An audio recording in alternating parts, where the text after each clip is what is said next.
Demek kardeşler el vatan için iş mevcut ölmez. Dünya ve ahirette bu peşimiz gelip bakan bu zulümde bu milletin jığısını jığılgan, bu milletin bayrağını kötüye bu dünya har olmaz da böyleyim.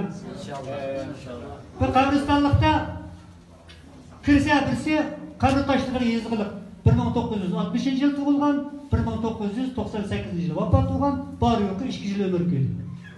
1981 yıl tuğulgan, 1997 vafat oldu, bari yok 1 yıl ömür köydü de yüz koptu. Bu hayran kaptı, bu nemi geldi, kabir karalardan cevap ne ki? Bu şunca ömür görüp de 1 yıl 2 yıl da yüz kopsa bu nemi geldi?